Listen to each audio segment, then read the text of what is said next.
the beautiful thing about spirituality is that it's unique to each individual. Like, there is no one set path or no one set definition, practice, or ideology of spirituality, right? It's different for each person, right? So one group of individuals may believe that, doing animal sacrifices is spiritual, while another group may feel like that's not spiritual. But guess what?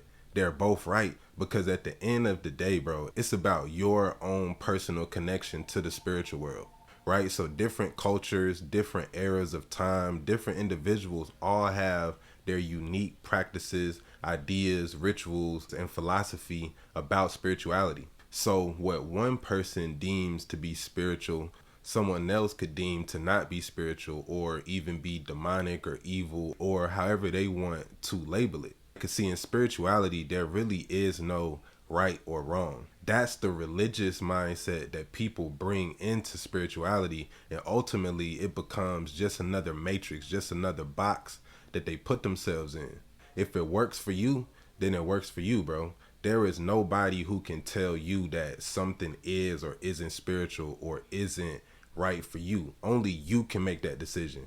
Everybody's spiritual path is unique to them, and it's gonna look different for everybody, right? So my personal experience is gonna be different from the next person, but I can use my experience to help teach and guide other people how to navigate, because there are a lot of similarities, right? There are certain things that are universal just within life, just like how we understand what a clock is. We understand what certain symbols and gestures mean on a universal level. So all of our paths will ultimately intersect.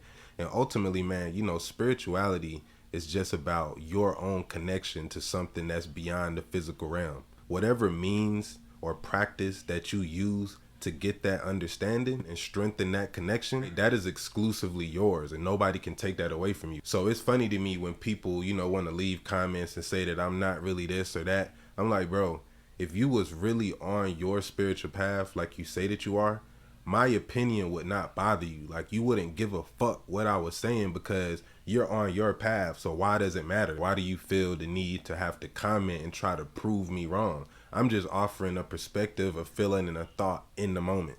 I might not even have those same thoughts and beliefs anymore.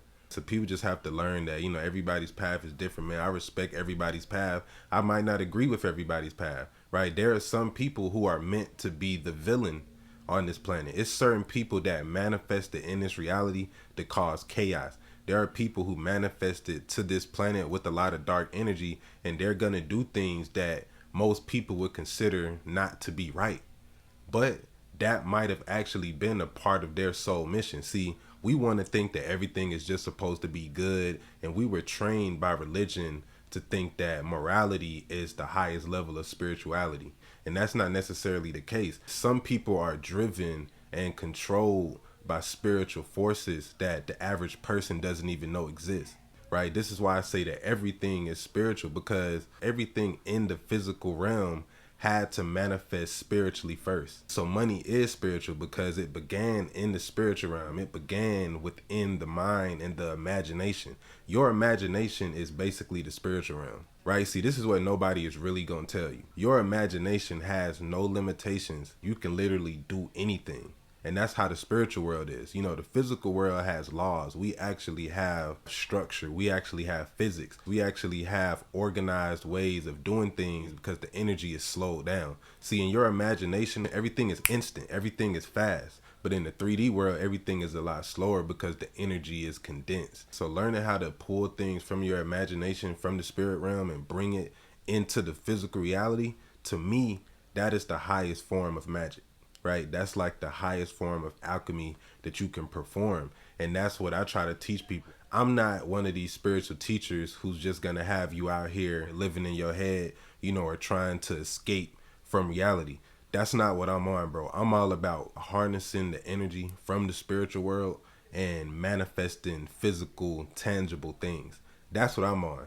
Everybody is not on that. Everybody has their own agenda, prerogative, motivations, and their own path in life, and I respect that. But for me, hey man, I have a big purpose. I have a divine mission that I must complete.